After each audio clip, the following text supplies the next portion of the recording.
And there is a more general statement that agricultural biodiversity is mostly in areas and which is determined by the Vavilov centers of diversity, which largely overlap with hotspots of biodiversity. So there is certainly a conflict between the fact that the biodiversity is in these hotspots and the agricultural biodiversity is on the same sites. And these are areas where there are communities that have been managing that diversity and linking to the indigenous and traditional knowledge. I think that they know very well how to manage those communities in a sustainable way. So those ecosystems in a sustainable way. So I think that knowledge should be made available and should be used and should be taken seriously by scientists as well, and by scientists myself, because they can provide really management options for conserving both nature and provide livelihood opportunities from agriculture. Thank you. Thank you. Okay. Ibrahim, as the one who introduced us to what IPBES is supposed to do, perhaps not yet how it would go about it. So what is your reaction so far on the basis of what you've heard at this point? Thank you. I just realized that actually we have interpretation. But I don't want to offend panelists in French, but they don't have the answers. I just want to react to intervention from Niger, from the indigenous peoples, from the indigenous knowledge, because that is a very important element. And in the negotiations, it was discussed and it was agreed that as much as possible, traditional knowledge should be taken into account. But as for the rest of the knowledge, or if you want to call it modern knowledge, traditional knowledge will have also to be peer reviewed, because it is critical that the IPBES has credible information, credible science, no mistakes. I think you know what I'm referring to. Should be made by the IPBES. So it is very important that organizations with traditional communities try to work with scientists to find a way of peer reviewing traditional knowledge, which is critically important. I think we all know what it means, but it cannot be published unless it is peer reviewed. Now, the technicalities on how to peer review traditional knowledge, I think it needs to be resolved, because otherwise, unlike for climate change, there's a lot of knowledge in biodiversity by traditional communities, but it has to be captured in a way that is acceptable by the methodologies and by governments. I'm tempted to react to the proposal to have actually agencies, what is it called? Rating agencies. I think it's a good idea, but I encourage scientists to be very careful not to deter any kind of government's ownership of the IPBES. Because you know what is going on with rating agencies and the reaction by governments on the rating agencies, which I think is understandable in this times of crisis. So this is not the right moment, I don't think, to introduce that idea. Although it is it is very tempting, but I think we should get IPBES running, have the initial assessments, have the initial results before we go into the rating. Because any kind of rating or any kind of index, also our governments are very active with indexes, but no one wants to be at the bottom of the list. So it is very important to make sure that we have a process that is scientifically credible, information that will be used by decision makers and not deter decision makers from coming to scientists providing information on these activities. Thank you. Okay, let me go back to my panel now. You've said so far how you saw the contribution that IPBES could make to your daily activities, what you could also contribute. We've heard that some people have been comparing IPBES to IPCC, like the IPCC of biodiversity. Now, IPCC has been there now for more than 20 years. So we've seen how it works, how it disseminates its outputs, etc. Is there a lesson to be learned for IPBES from the way IPPC has been working, particularly perhaps what hasn't worked so well that we should avoid to repeat with IPBES. Is one of you would like to say something about that? Yes, Sheila? One of the lessons is, I would realize is that maybe communicating fear on like climate change, loss of water, air, did not work very well. And maybe there should be a more creative way to communicate than just. Okay, so communicate opportunities, solutions rather than fears. Is that what you're saying? Claudia? I was going to mention that IPBES should look at priorities because definitely for climate that there is one major priority in biodiversity. I see many, and it would be easy to get lost in if you don't create some priorities inside of the team and pursue them. It's a total change of paradigm, but we should look at priorities. Christine?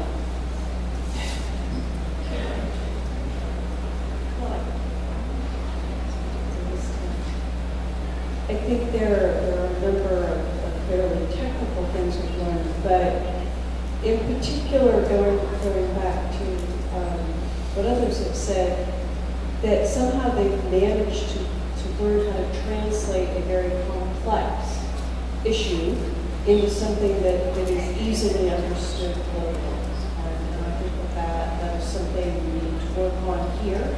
Had a number of folks, again, like myself, that are not scientists, and we sit and listen to very jargon-laden workshops and things throughout the forum, and we think that it needs to be translated. It needs to be translated. I think there's another area, and it doesn't come up as much in IPCC, but it does go to what Ibrahim and Nigel were talking about, and that is the traditional knowledge, the gray literature. How do you present that in a way that conveys that it is valid, but it may not come from the same sources as a traditional scientific source? And I don't think IPCC has had to deal with as much how do we protect the holders of the indigenous and traditional knowledge, and that is one thing we're grappling with as well in IPBES, because there's a desire to include that information, but to make sure that it's done in a way that respects the rights of the holders of the information. James, I saw you raising your hand. Okay, thank you. Maybe I can give a common perspective.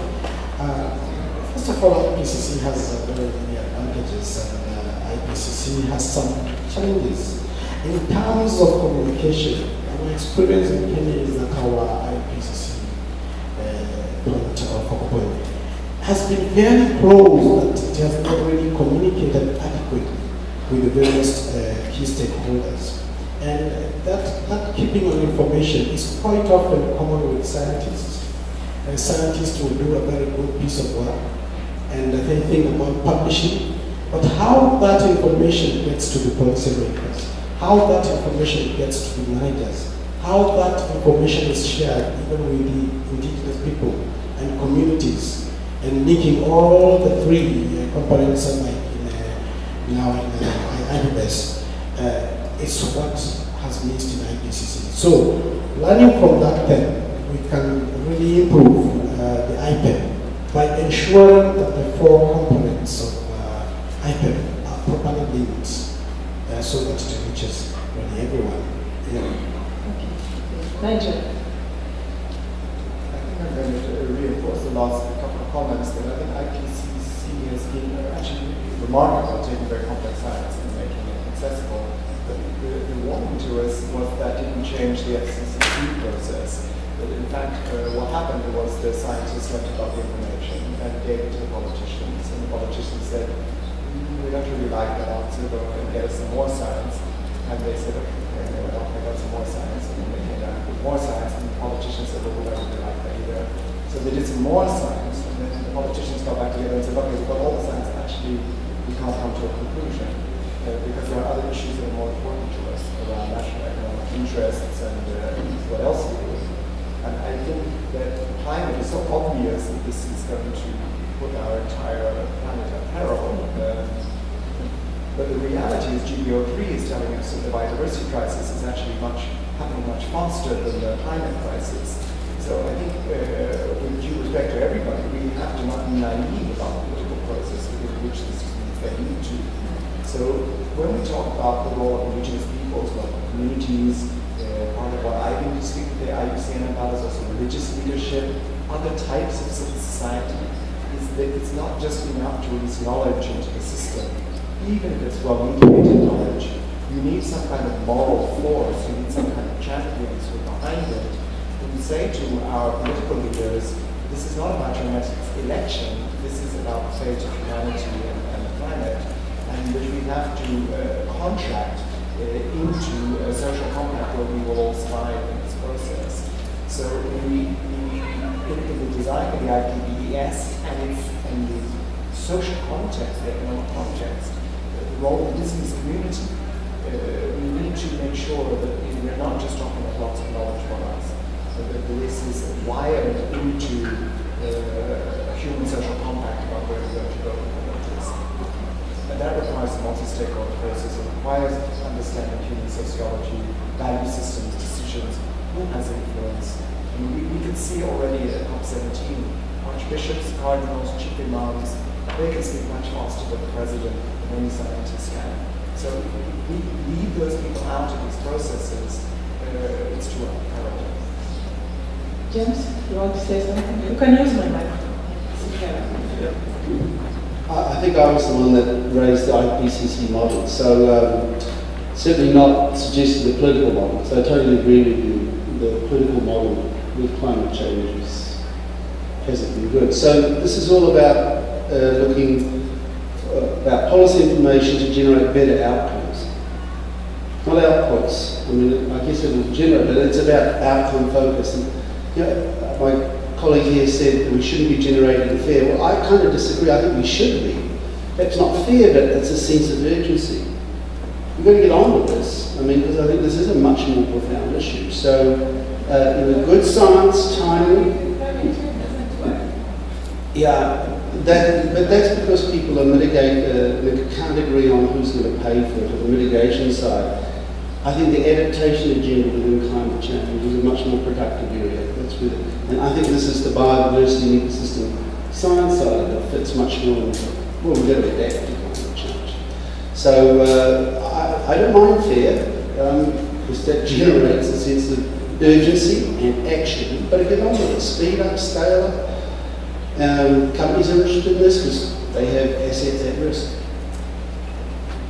Okay, in the few minutes left, maybe I want also to touch on the function of capacity building. I know it's a big preoccupation for many stakeholders. And let me go to Luis. As again a manager of, in a real concrete situation in protected areas, what kind of, what expectation about the development of capacities do you have about IPBES? How can it help, the development of capacities for somebody like you or people that work with you? Okay, IPBES can be the difference to build the capacity building in countries, offering a platform that can be used and link our national efforts with the international efforts that IPBES can build and offer to all of us. Gilles, do you want to say something about capacity building? And the science policy interface. Yes, I think building the capacity in the developing world in terms of policy and science dialogue is absolutely key. I think this should be actually done not in a theoretical way, but in practical situations at national or regional level, dealing with the negotiation, again, of policy options. I think capacity building should target scientists, scientific platforms that are actually in position of negotiating with their governments about a number of development pathways, for example. So I think targeting platforms, processes, a situation where there is the possibility of science-informed policy decision at national or regional level is key, and helping those scientists that provide sound evidence, helping them access world databases such as the new process at IUCN and so on is absolutely key. I think there is one lingering question in my mind is that why aren't there IPBES platforms at national level? Why isn't it, common rule that governments don't have science-based advice boards? If we try to find responses in that, it's because obviously, knowledge is power, and there is a deep significance in the sort of absence of these boards at national or regional level. It's maybe easier to actually create such a board at international level, maybe at a safe distance from government.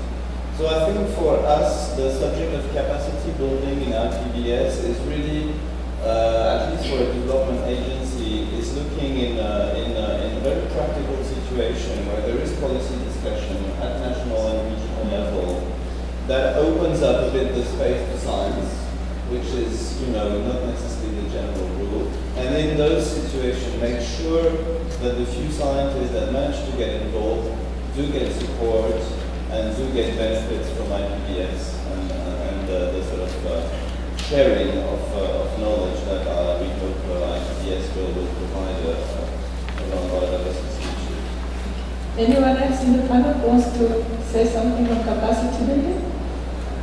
Yes, I just want to comment what my predecessor said, that I totally agree that especially in developing countries it's very difficult to get going on connection between knowledge and research and policy and all this. And this creates another problem because it's very difficult to have people that will capacitate the others. Since we don't have it, it turns into an effect that you don't have who does the capacity building, and then you don't get capacity. So we need a change of paradigm, some sort of more creative things, and bring knowledge from wherever you can to make this change fast, because this is what is going at the national levels is going to make major changes. Thank you. Okay, so Christine, quickly, I'm told we need to wrap up because the interpreters have strict rules. Please. I'll be very quick, and I just want to say that from our perspective, capacity building is absolutely integral. Without it, IPBES won't be successful or sustainable, and that it needs to be integrated throughout, particularly throughout the assessment. So it should be a standalone that sort of exists out there, perhaps duplicating efforts elsewhere, but it's fully integrated across the IPBES activities. Thank you. So I'm sorry we are running short of time, but I think it has been a very rich discussion. We touched on the four functions of IPBES. We heard different perspectives from people who are coming from different, stakeholders groups, and we listened carefully. UNEP, as one of the part of the interim secretariat, he was here for most of the time, Ibrahim, and I think he found it really interesting. So, sorry. In whatever they are doing for that meeting in Bonn, where I hope most of us will be, we will see to what extent this is being really inputted in the discussion. So thank you very much, all of you. Thank you, the audience. And we will have some further events during this week on IPBES. The information is displayed on the screen. So those who are interested in, continuing to learn more about it and also what IUCN is doing to really support IPBES, please make sure that you pencil those events in your calendar. Thank you very much, and have a good lunch, and see you later. Thank you.